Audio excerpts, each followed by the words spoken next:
So very good morning everyone. This is RK Mehto. Welcome to Exampur Banking Classes. आज हमारा इसका part 23 चल रहा है बच्चों।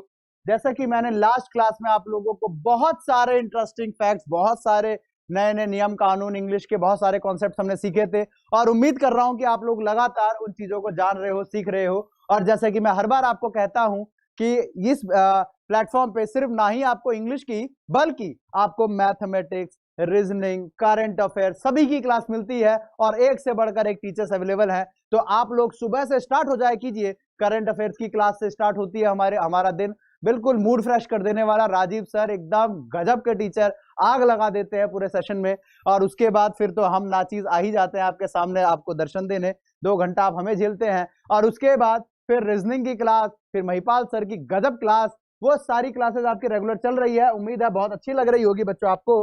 अब हमारा ये डिस्कशन चल रहा है बेटा, आगे बढ़ते हैं। मार्कर ले ले, यस ठीक है। तो अब अगर अभी तक आप लोगों ने चैनल को सब्सक्राइब नहीं किया है तो जरूर करें। बहुत सारे बच्चों की ये गलती होती है कि वो सिर्फ एग्जामपुर का जो मेन चैनल है बस उसी को सब्सक्राइब करके छोड़ देते हैं और कहते हैं कि सर आपकी नोटिफिकेशन नहीं आ रही है। भाई इसमें हमारी क्या गलती? एग्जामपुर बैंकिंग क्लासेस, मैं रिपीट कर रहा हूं, एग्जामपुर बैंकिंग क्लासेस।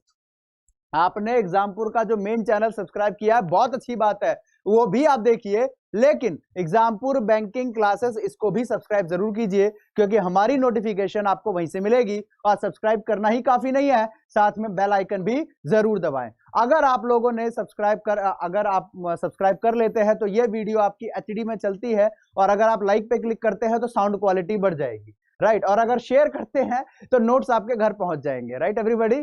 चलिए स्टार्ट करें कहानी यहां से। ये आपके सामने आपकी स्क्रीन पे क्वेश्चन है, 15 सेकंड का टाइम, आंसर जल्दी करो।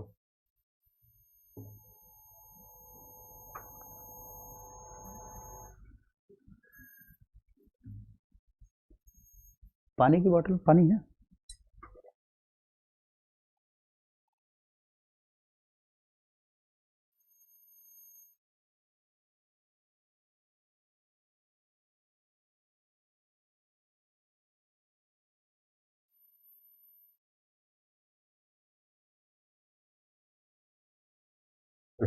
स्टार्ट करें एवरीबॉडी।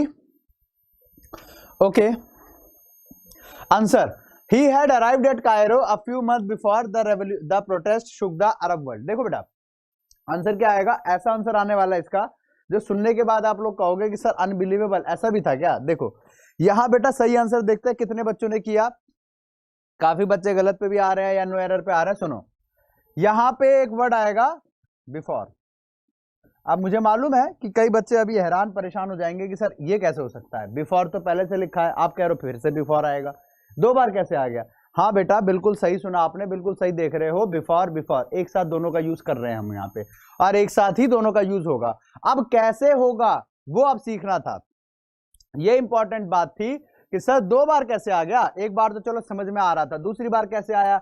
तो इसको जानने के लिए, इसको समझने के लिए आपको थोड़ा सा अगो बिफोर का कॉन्सेप्ट सीखना पड़ेगा। करते हैं स्टार्ट। देखो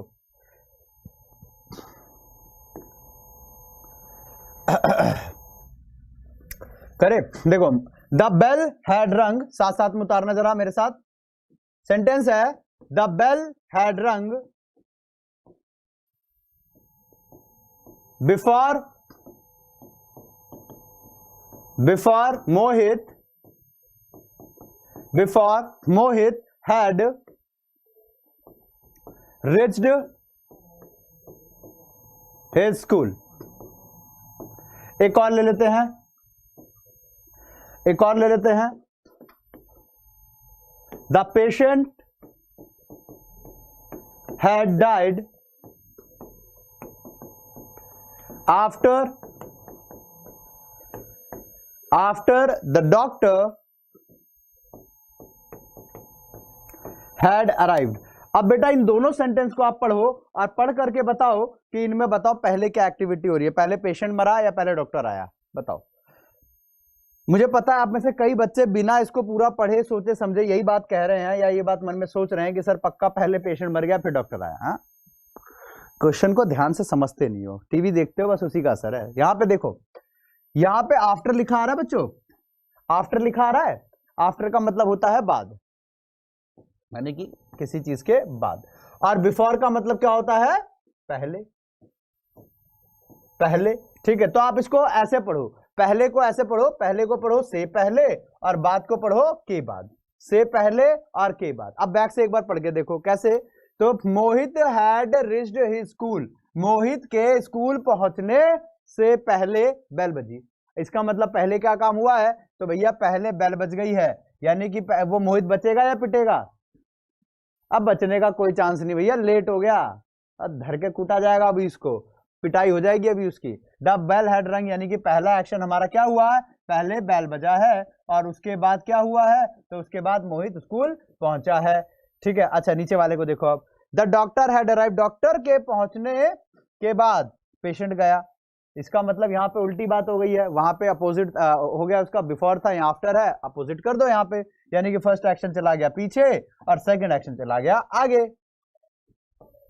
अगर आपको यहां तक समझ में आ गया है तो बस आपको यही जानना है। अब ये थोड़ा सा बस याद रखना है आपको कि ये फर्स्ट एक्शन और ये हमने लिखा सेकंड एक्शन, फर्स्ट एक्शन और सेकंड एक्शन। ठीक है, पहले मैं आपको आफ्टर वाला बिफोर सिखा रहा हूं, फिर अगो वाला बिफोर सिखाऊंगा, फिर दोनों को हम एक साथ लिख देंगे, बस आपका आंसर सामने। First action second action. देखो फर्स्ट एक्शन बच्चों हमेशा बनना है किसमें, तो लिख लीजिएगा पास्ट के परफेक्ट टेंस में। किसके अंदर, पास्ट के परफेक्ट टेंस के अंदर। ये चीज मैंने आपको पहले भी सिखाई है, और इवन मैंने ही नहीं, आपकी जो दूसरी क्लास होती है रूपम मैम, बहुत ही गजब का मैम पढ़ाती है, आपने जरूर उनकी अटेंड करी होगी क्लास, तो आपको पता होगा कि बहुत सारी नई नई चीजें आपको वहां से भी सीखने को मिलती है। तो मैंने भी और मैम ने भी ये चीजें आपको पहले से पढ़ाई है, अब आप भूल जाते हो तो ये आपका टैलेंट है। ठीक है, और सेकंड एक्शन में क्या आएगा बच्चों, तो इसमें आ गया अपने पास कौन सा टेंस, सिंपल पास्ट। ये दोनों बातें आपको ध्यान रखनी है। ठीक है, first action past perfect, second हो गया सिंपल पास्ट। अगर आपको याद है, इसको एक काम करो, मैं साइड हो जाता हूं, आप लोग चाहे तो स्क्रीनशॉट लेना है तो स्क्रीनशॉट ले लीजिए या फिर लिख लीजिए जल्दी से। 5 सेकंड का टाइम देता हूं, 5 4 3 2 1, बस टाइम अप। अब आप लोगों ने इसको नोट कर लिया है, अब इसका आंसर एक बार देख लेते हैं। Marker change. देखो अब यहां पे था द बेल हैड रंग, फर्स्ट एक्शन आगे है, फर्स्ट किस में बनता है सर जी, पास्ट परफेक्ट में। पास्ट परफेक्ट है कि नहीं है, हाँ जी सर बिल्कुल है, हैड प्लस वर्ब की थर्ड फॉर्म। सेकंड एक्शन किस में बनता है सर, सिंपल पास्ट में। क्या ये सिंपल पास्ट है, नहीं सर, ये तो हमारा पास्ट परफेक्ट है। क्या करो, हैड को हटा दो, आ जाओ अब इस पे, इसमें अपोजिट है। फर्स्ट एक्शन, बैटरी 2 है, हाँ, फर्स्ट एक्शन हमारा पीछे लिखा है, पास्ट परफेक्ट में बनना चाहिए, आ रहा है, तो हैड प्लस वर्ब की थर्ड फॉर्म गिवन है, बिल्कुल सर। सेकंड एक्शन किस में बनना चाहिए सर, सिंपल पास्ट में। अभी किस में बन रहा है सर जी, पास्ट परफेक्ट में, तो क्या करोगे, हेड काट दो, सिंपल है। बहुत ही आसान क्वेश्चन है, कोई बहुत बड़ा ये रॉकेट साइंस नहीं होता जिसमें आप लोग इतना घबराते हो, कतराते हो, शर्माते हो, कैसे आएगा। ठीक है, बहुत नॉर्मल सी चीज है, आप इतनी बात जान लोगे तो आपके सारे आंसर आ जाएंगे, सारे कष्ट दूर हो जाएंगे। अगर आपको इससे भी इजी तरीका चाहिए आफ्टर और बिफोर वाला, तो आप ऐसे याद कर लो। एक छोटा सा एक जेन्युइन सा ट्रिक बताता हूं जो कभी फेल नहीं होगा आपका। देखो बिफोर और आफ्टर, ये दो चीजें होती है ना, बिफोर और आफ्टर। देखो हमेशा याद रखो कि ये जो हमारे पास बिफोर होता है वर्ड, कौन सा, बिफोर, इसका मतलब पहले, ऐसा ना, दो कंडीशन को कंपेयर कर रहा है, बिफोर और आफ्टर। तो इससे पहले हमेशा कौन सा टेंस आना चाहिए, इसके पहले हमेशा फर्स्ट एक्शन आता है और इसके बाद हमेशा सेकंड एक्शन आता है। ये बात मैंने अभी पीछे आपको बताई। अच्छा, इसमें उल्टा करना था हमको, इसमें उल्टा करना था कि इसमें हमारे पास पहले आ गया सेकंड एक्शन और इसके बाद आएगा फर्स्ट एक्शन। इतना तो क्लियर है। और अगर इससे भी आसान जानना है तो ऐसे याद कर लो कि जो फर्स्ट एक्शन होता है कौन सा टेंस होता है सर, पास्ट परफेक्ट, और पास्ट परफेक्ट में आता है हेड। तो अगर इससे भी आसान जानना है तो सिंपल आप इतनी बात याद रखो, क्या कि सर बिफोर से पहले हेड आएगा, आफ्टर के बाद हेड आएगा, बस हो गया। बिफोर से पहले हेड, आफ्टर के बाद हेड, बिना आपको पूरा पढ़े, यानी कि आपको पूरा का पूरा उसको पढ़ने की कोई आवश्यकता नहीं पड़ेगी। आप जो है एक बार में आप उसका आंसर पहुंच जाएंगे कि सर ये हो गया। अब आप देखो यहाँ पे हमारे पास बिफोर लिखा है, तो बिफोर से पहले वाली लाइन में हेड आ रहा है, हाँ जी गुरुजी आ रहा है, तो पीछे वाला हेड काट दिया। आफ्टर के बाद में हेड आ रहा है, हाँ जी गुरुजी आ रहा है, पहले वाला काट दिया। तो अब ये बताओ आपको आफ्टर और बिफोर की कहानी क्लियर है, यस और नो, जल्दी से कमेंट करके एक बार बताइए। अगर ये आपको अच्छे से समझ में आ गया है तो फिर मैं आपको लेके आगे चलता हूं। अगो बिफोर वाला। आफ्टर बिफोर आ गया समझ में, अगो बिफोर भी समझ में आ जाएगा, तो आपके वो सारे कष्ट दूर हो जाएंगे जो अभी आप पीछे परेशान हो रहे थे, जिसको लेकर के 2 बार बिफोर कैसे आया सर जी, वो वाला। आप लिखो use of ago and before, कर दे। चलो, she sent me a book 3 days ago. Mohit performed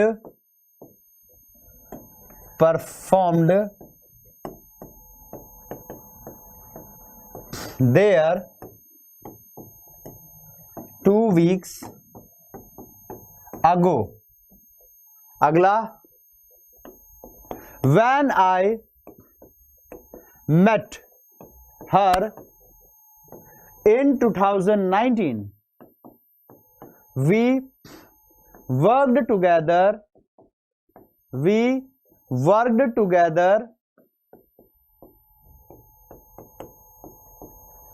2 years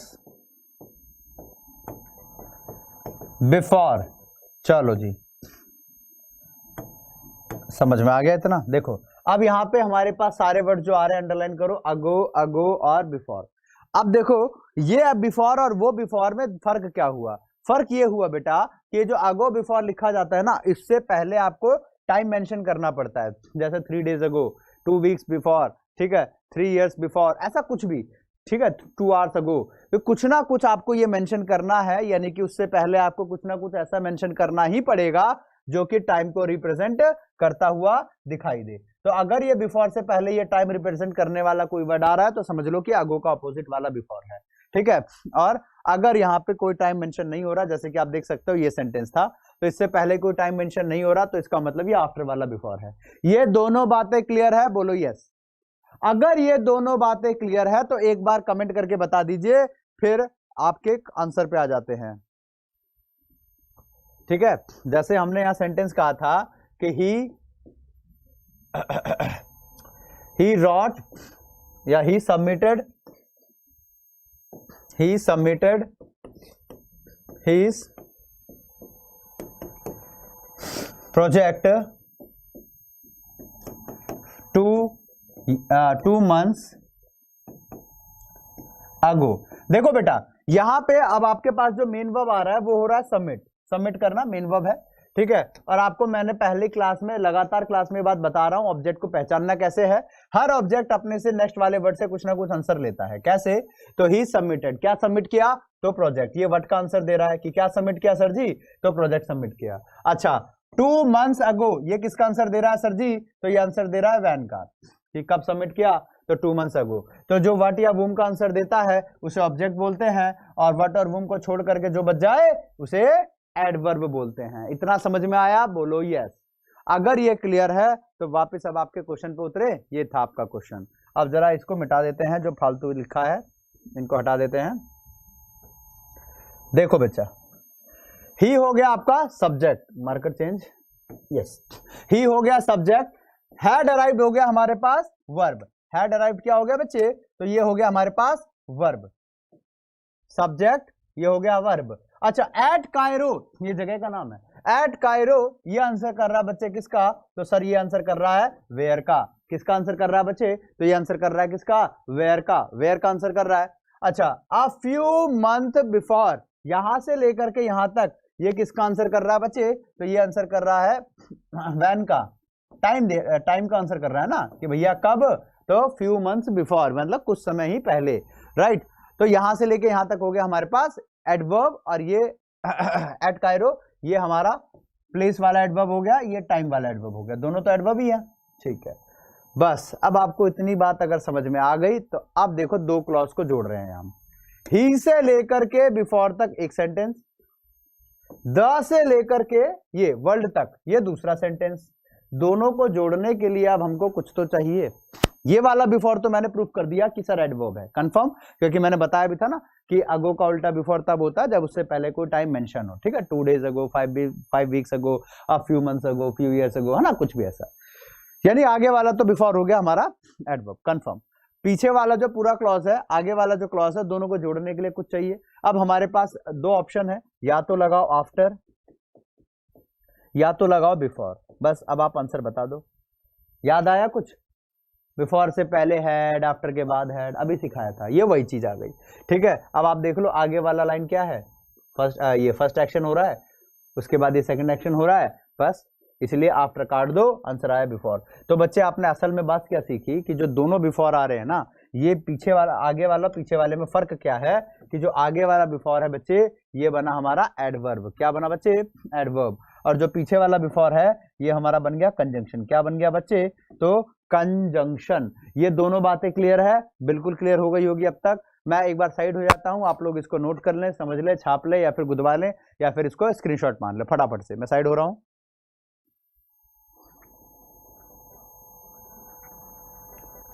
चलो डन। 5 4 3 2 1 स्टार्ट। चलो जी आगे बढ़ते हैं। तो ये आपका हो गया क्वेश्चन। नेक्स्ट, चलो इसका आंसर दो।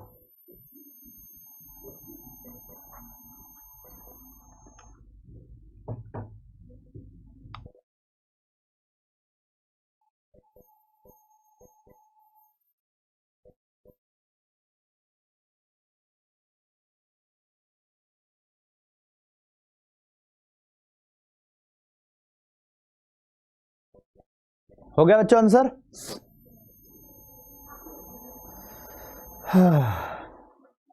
करते जाओ करते जाओ। ये लो सेंटेंस है, my uncle knows the most of the engineers working at भेल, BHEL Bharat Hindustan electronic limited.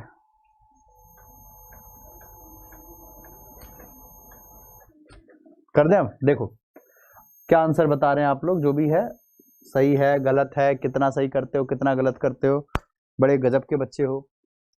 देखो मोस्ट का आपको याद होगा, मैंने बताया दो तरीके से एडजेक्टिव होते हैं। मोस्ट को जो है हम दो तरीके से इंग्लिश में यूज करते हैं। एक तो होता है क्वांटिटी बताने के लिए, कितने नंबर्स हैं, मतलब मैनी के सेंस में, और एक होता है मोस्ट का मतलब सुपरलेटिव डिग्री के सेंस में यूज करने वाला। जैसे देखो मैंने एक सेंटेंस कहा, देखो Mahipal sir is the most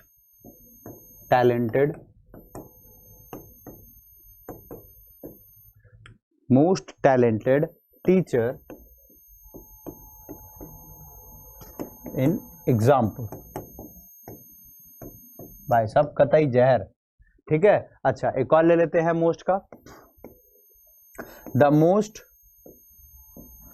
most of my friends visited Agra. ये दो सेंटेंस हुए।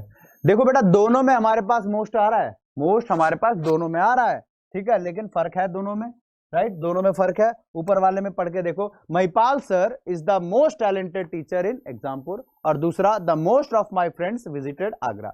अब देखो बेटा यहाँ दोनों में मोस्ट वाला वर्ड आ रहा है, लेकिन अगर आप गौर से देखें तो एक में वो हमारे पास एडजेक्टिव को दिखाने की कोशिश कर रहा है, और एक में ये मैनी के सेंस में यूज किया जा रहा है। तो फर्क हुआ कि नहीं हुआ? बिल्कुल होगा सर जी।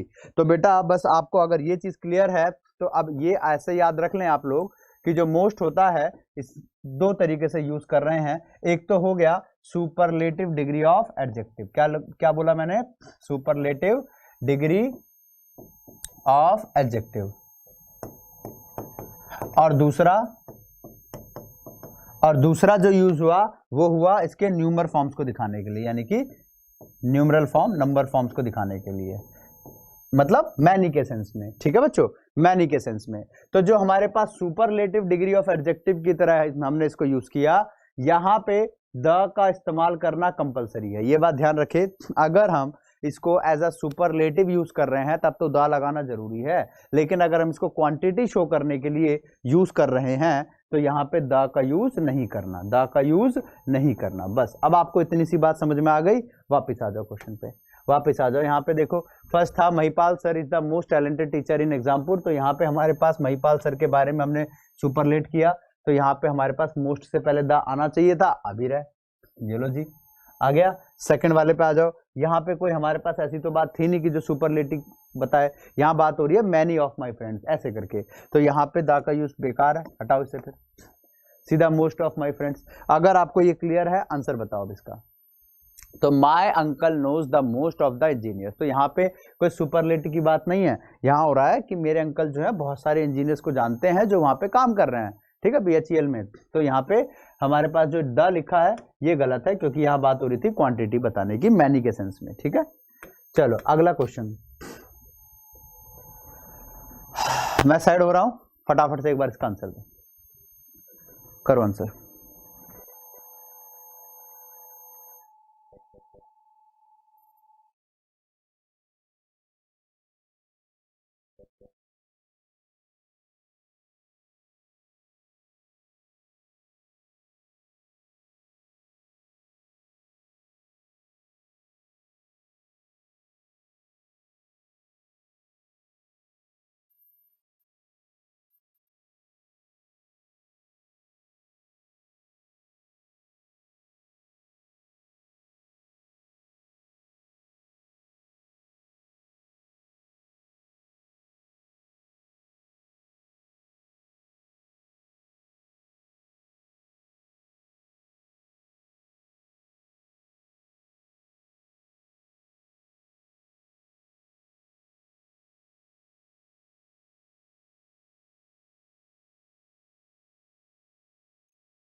कर दे स्टार्ट अब अजू गुरु जी। चलो, he neither gave satisfaction as a cook nor as a chauffeur. बेटा आपको याद होगा इधर नीदर मैंने सिखाया था एक बार, ये वाला हमारा शायद 18 या 17 नंबर वाले में आपको ही मिल जाएगा। He neither gave satisfaction as a cook nor as a chauffeur. तो बेटा देखो यहाँ पे हमारे पास नीदर और इधर का बात आ रहा था, नीदर के साथ नॉर का पेयर और इधर के साथ और का। फिलहाल तो देखो नीदर के साथ नॉर आना भी चाहिए और आ भी रहा है, तो यहाँ पे नॉर और की कोई गलती नहीं है, गलती कहीं और है, गलती कहीं और है। वो गलती बताने के लिए मैं डायरेक्टली आंसर ना बता के आपको एग्जांपल दिखा देता हूं, फिर आप उसको आंसर करना। देखो सुप्रिया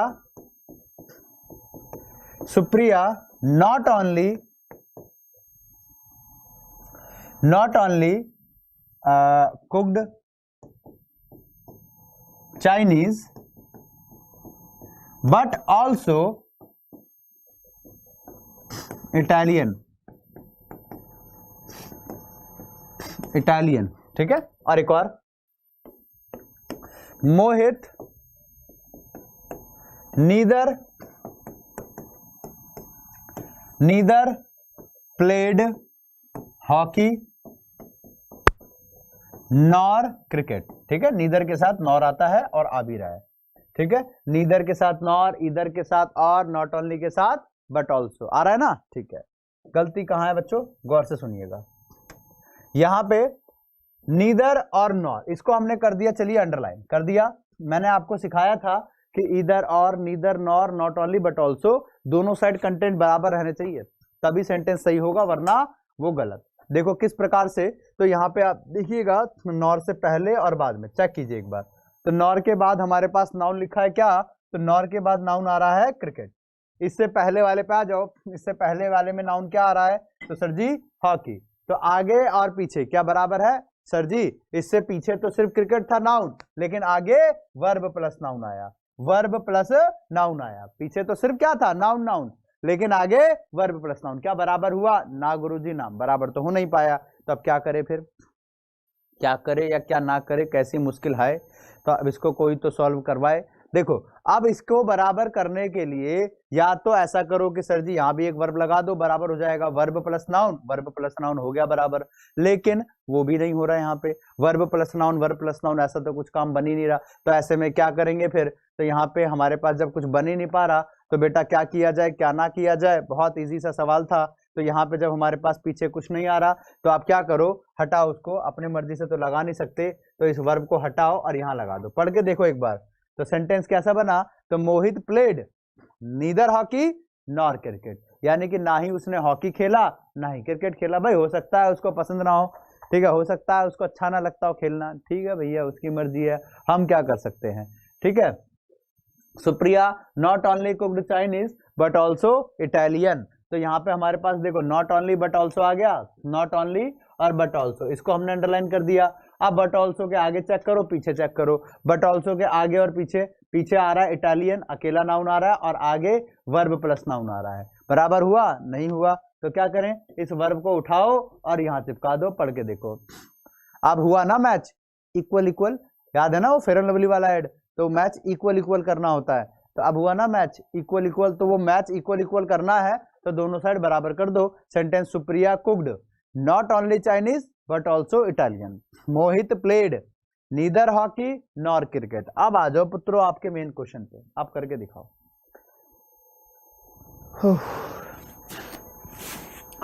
देखो, he neither gave satisfaction as a cook nor as a shopper. देखो यहाँ पे हमारे पास वर्ड आया नीदर नॉर, ठीक है। अगर नीदर के साथ और लिखा होता तब तो देखते ही बता देते सर ये गलत है, लेकिन ठीक है, अभी तो नीदर के साथ नॉर ही आता है, आ भी रहा है, आ भी रहा है। तो इसमें गलती कहाँ है? गलती देखो यहाँ नीदर और नॉर, इसको अंडरलाइन कर लिया।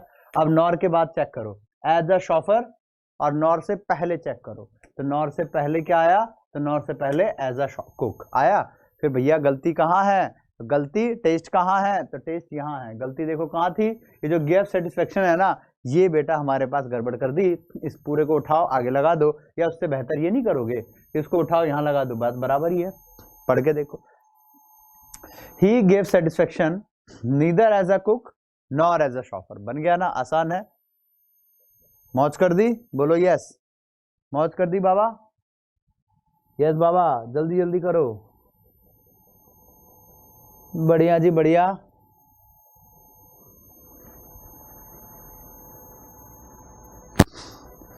तुम बड़े प्यारे बच्चे हो, और जितने प्यारे लगते हो उतने नालायक भी हो, ठीक है। अगले क्वेश्चन पे बढ़े।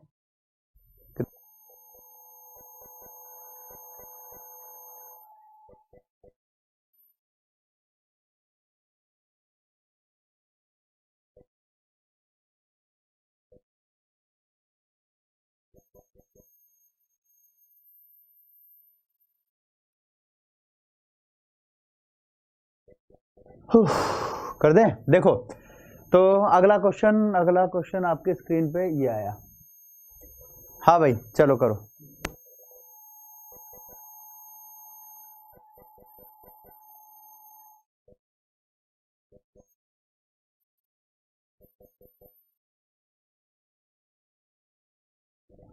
कर दिया बच्चों?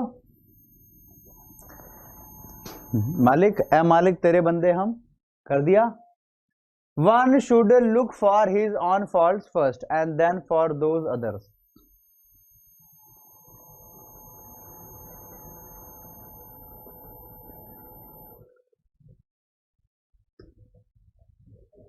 नहीं मिला? चलो, अब मुझे मालूम है आप में से कई बच्चे ऐसे होंगे जो सर यहाँ गलती ढूंढ रहे हैं। लुक फॉर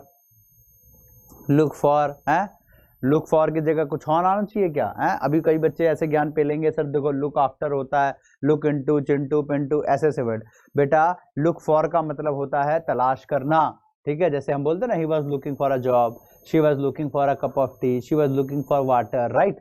तो बेटा वहां पे लुक फॉर यूज हो रहा है, तलाश करना, ढूंढना। तो हम क्या कहते हैं कि इंसान को सबसे पहले अपने अंदर की कमियां ढूंढनी चाहिए, दूसरों की बाद में। जैसे आज के समय में ये रियल में होता भी है कि जो है ना, दुनिया में लोग ऐसे ऐसे ज्ञानचंद बन गए हैं जो कि अपनी गलतियां नहीं ढूंढते हैं, वो क्या करते हैं, दूसरों में फॉल्ट निकालना शुरू कि भैया तू गलत है, तेरी ये गलती है, वो गलती है, फलाना ढिमकाना, ये सारी बातें। अपने अंदर झांक के देखो, राइट। अपने अंदर भी झांक के देखो। यहाँ पे one should look for his on fault, यहाँ गलती कहाँ है बच्चों?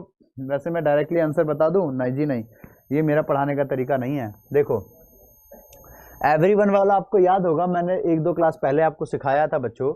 हिंट करता हूँ आपको याद आ जाए तो, everyone, everything, someone, something, nothing, everyone, everybody, everything, ये सारी बातें। खैर, तो वो सारी चीजें इंडेफिनिट प्रोनाउन थी। अगर आपने वो ढूंढना हो तो देख लीजिएगा, मेरा नाम डाल के इंडेफिनिट प्रोनाउन एग्जाम्पल मिल जाएगा, मैंने पढ़ाया था वहां पे, ठीक है।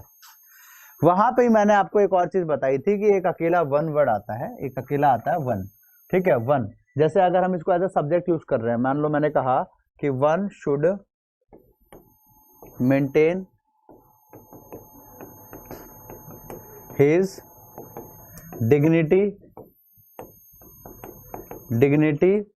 and reputation, यानी कि एक इंसान को जो है ना वो अपनी डिग्निटी और रेप्यूटेशन को बना के रखना चाहिए, ठीक है, अपनी खुद की रेप्यूटेशन डिग्निटी को बना के रखना चाहिए, संभाल के रखना चाहिए, ठीक है बेटा। तो देखो यहाँ पे मैंने आपको बताया था कि इन सब के बाद जब कोई अगर वर्ब आता है तो हमेशा सिंगुलर आता है।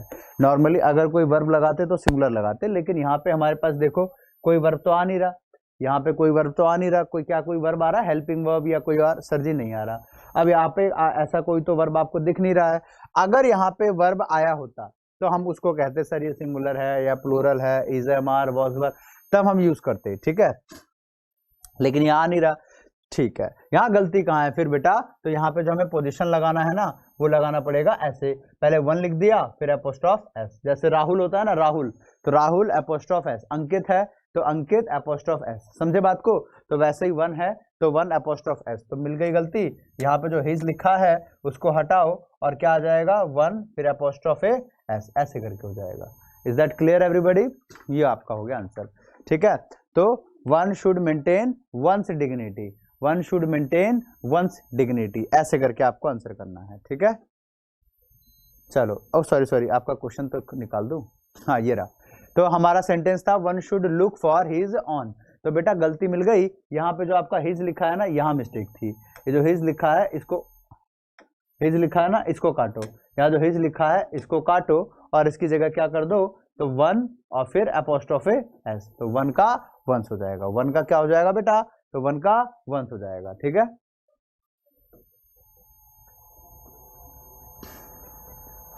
इसका करके देखो,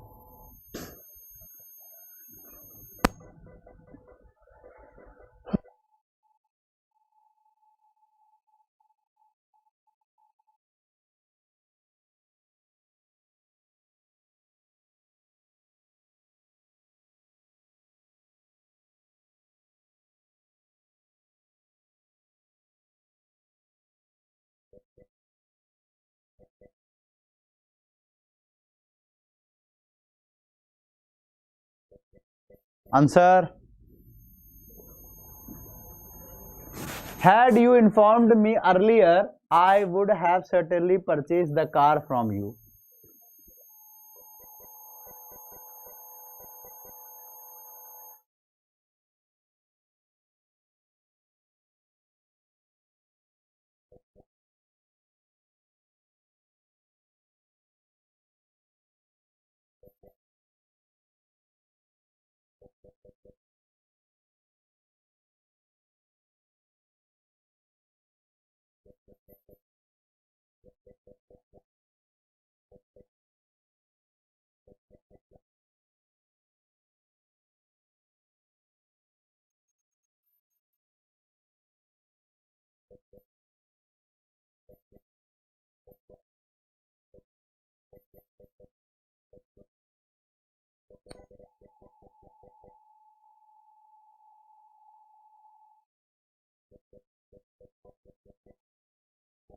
हो गया? ओके, अरे इतना टाइम नहीं लगाते बेटा, बड़ा आसान है। Had you informed me earlier, had के साथ वर्ब की थर्ड फॉर्म आ रही है, वो भी स्टार्टिंग में हैड आ रहा है बिना क्वेश्चन मार्क के, तो समझ ही गए होंगे सर जी कंडीशनल वाला है, कंडीशनल वाला है तो बेटा उसी की तरीके से आंसर करोगे ना। तो अगर यहाँ पे इफ की तरह लगाया जा रहा है, अगर यहाँ पे हैड स्टार्टिंग में आ रहा है और क्वेश्चन मार्क की कोई बात भी नहीं आ रही है, इसका मतलब सर ये कंडीशनल है, यानी कि इफ की तरह यूज हो रहा है ये। तो बेटा यहाँ पे गलती कहाँ है? तो देखो यहाँ पे सेंटेंस ऐसा है, if you had finished sorry informed me earlier I would, अब देखो यहाँ पे इफ हैड प्लस वर्ब की थर्ड फॉर्म आगे आ रही है, हैड प्लस वर्ब की थर्ड फॉर्म आ रही है, ठीक है। तो दूसरे पार्ट में हमारे पास क्या आना चाहिए, तो दूसरे पार्ट में हमारे पास आना चाहिए would plus have plus verb की थर्ड फॉर्म। यही गलती थी, बस यही एक छोटी सी मिस्टेक मिल गई। अब इसको सही कर लो, कैसे कर लोगे सही, तो परचेज्ड हो गया आंसर आपका, ऐसे करके आपको करना है। डन डन डन, क्लियर हो गया बच्चों सभी को, डन। अगला,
अच्छा हो गया।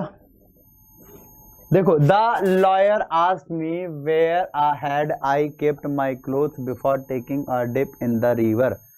हाँ जी, बताओ जी, नहीं दिखा जी, बड़ा आसान क्वेश्चन था जी। देखो,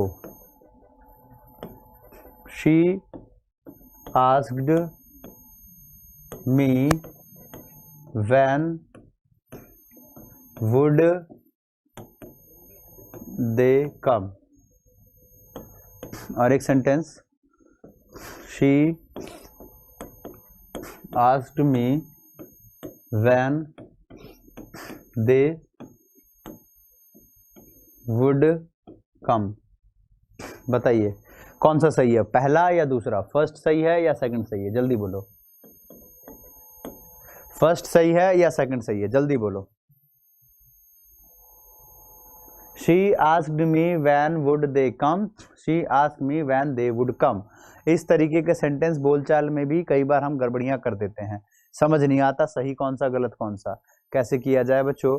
बहुत आसान था, मैंने आपको पहले भी ये बात सिखाई थी, कितनी बार बताया, लेकिन आप हो एक नंबर के भुलक्कड़। देखो यहाँ पे हमारे पास आस्क लिखा है, अगर सेंटेंस में आस्क आ रहा होता है यानी कि इंटेरोगेटिव में इनडायरेक्ट स्पीच बन रहा है ये, ठीक है, इनडायरेक्ट स्पीच बन रहा है, नरेशन के अंदर इनडायरेक्ट स्पीच है, इंटेरोगेटिव केस। अगर आस्क आ गया और इनडायरेक्ट स्पीच बन रहा है तो बेटा याद रखो क्वेश्चन मार्क नहीं आ सकता, सिखाया हुआ है ना बात मैंने। इंटेरोगेटिव जो होता है वो नरेशन के अंदर इनडायरेक्ट स्पीच में यूज नहीं हो सकता, ठीक है। या फिर अगर आपको ऐसे ना समझ में आए तो इससे भी आसान तरीका बताता, शॉर्टकट मेथड, कि अगर कभी भी WH फैमिली सेंटेंस के बीच में आ जाए तो क्वेश्चन मार्क नहीं आना चाहिए, बस आंसर आ गया ये।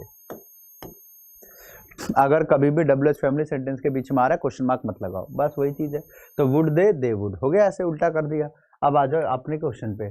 अब देखो यहाँ सेंटेंस था, यहाँ पे सेंटेंस था वेयर हैड आई केप्ट। अब हैड आई थोड़ी होगा, हैड आई आ गया तो क्वेश्चन मार्क आ जाएगा ना, तो वेयर आई हैड केप्ट ऐसे हो जाएगा, वेयर आई हैड केप्ट। अब समझ में आया, बोलो यस। क्लियर हो गया एवरीबॉडी, जल्दी से एक बार छापा मार के दिखाइए, एक बार फटाफट से टिक करके दिखाइए, यस सर क्लियर है, क्रिस्टल क्लियर सर जी, मौज कर दी, मजा आ गया, ठीक है। अगर आप लोगों को मेरा पढ़ाया हुआ पसंद आ रहा है तो आप लोग चाहें तो मुझे गूगल पे फोन पे वगैरह भी कर सकते हैं, मौज कर दी, ठीक है। चलो हाँ बिल्कुल, भंडारा करेंगे साथ में बैठ के, ठीक है।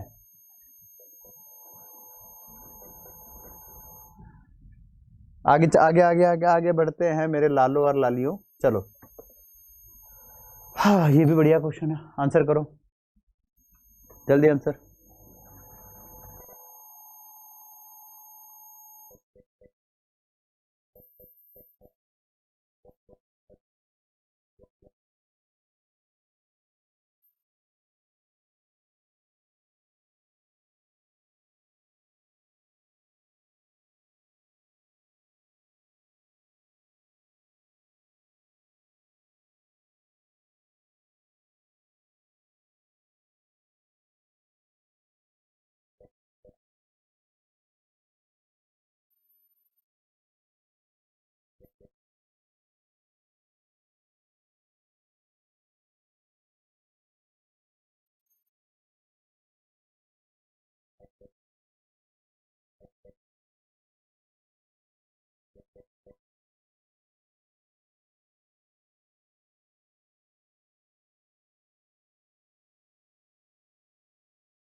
कर दी मौज, आगे बढ़े। यस मालिको, हाँ ये स्पीकर ऑन है ना, ठीक है। देखो, the policeman found the minister responsible for the damage and loss of public property. तो मालिको, अगर आपको इसका आंसर नहीं समझ आ रहा है तो मैं बता देता हूं। देखो, Supriya is senior and more beautiful than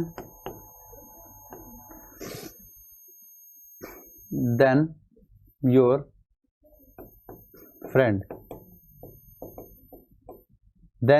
friend, ठीक है, ये सेंटेंस है बेटा। देखो, यहां पे हमारे पास Supriya senior and more beautiful, यहां पे हमारे पास एक कंजंक्शन आ रहा है, क्या, एंड। अब इसके आगे एक एडजेक्टिव है सीनियर और पीछे एक है मोर ब्यूटीफुल, है ना, सीनियर और मोर ब्यूटीफुल। बेटा देखो, इंग्लिश में एक बात तो हमेशा याद रखो कि कभी भी कोई एडजेक्टिव दूसरे एडजेक्टिव पे डिपेंड नहीं करता कि ये आएगा तो मैं आऊंगा, ये नहीं आएगा तो मैं नहीं आऊंगा, ऐसा कुछ नहीं है, ठीक है, ऐसा कुछ नहीं है। एक एडजेक्टिव दूसरे का मोहताज नहीं होता। ये पॉसिबल हो सकता है कि सुप्रिया जो हो वो ब्यूटीफुल तो हो लेकिन सीनियर ना हो, पॉसिबल है कि नहीं है। ये भी हो सकता है कि वो सीनियर तो हो लेकिन ब्यूटीफुल ना हो। सॉरी सुप्रिया, अगर आप देख रहे हो तो, ठीक है, हो सकता है कि वो सीनियर हो लेकिन ब्यूटीफुल ना हो। और ये भी हो सकता है वो दोनों ही ना हो, अगेन सॉरी, ठीक है। और ये भी हो सकता है कि वो दोनों हो। तो इस सेंटेंस में वो दोनों है, सीनियर भी है ब्यूटीफुल भी है, ठीक है, दोनों बातें यहाँ पे आ रही है, सीनियर भी है और ब्यूटीफुल भी है।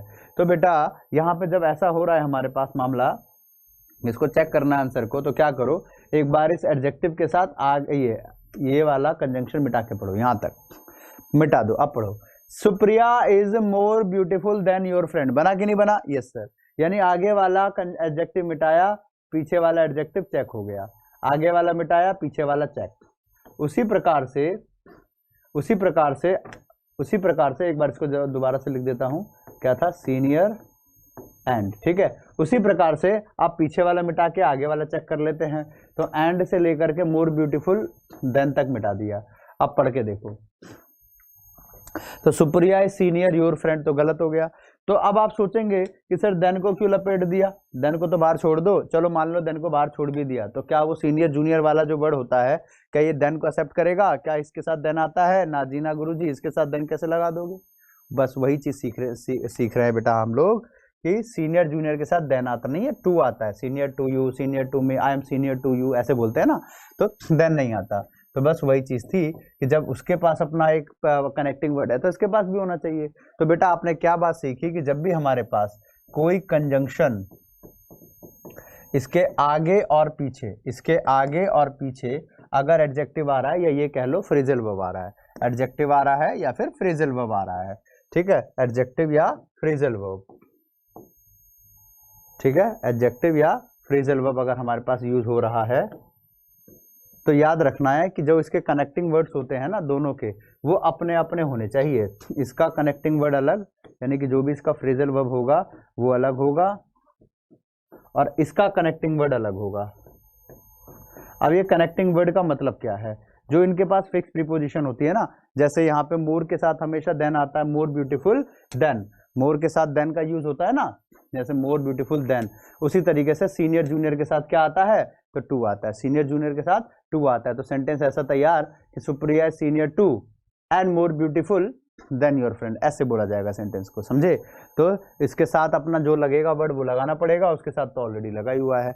उसी तरीके से बेटा आपका ये जो क्वेश्चन था इस पे भी कर लो। The policeman found the minister responsible for the damage and loss of. तो यहाँ पे देखो हमारे पास एंड लिखा है, तो लॉस के साथ हमेशा ऑफ आता है, तो आ रहा है ये देखो, और डैमेज के साथ ऑफ आना चाहिए, आ भी रहा है, और डैमेज के साथ क्या आना चाहिए? लॉस के साथ आता है ऑफ, लॉस के साथ आता है ऑफ, और डैमेज के साथ क्या आता है बच्चे? तो डैमेज के साथ आता है टू, तो damage to and loss of. बेटा तो दोनों का याद रखना आपको, इस तरीके से करना है। क्लियर हो गया?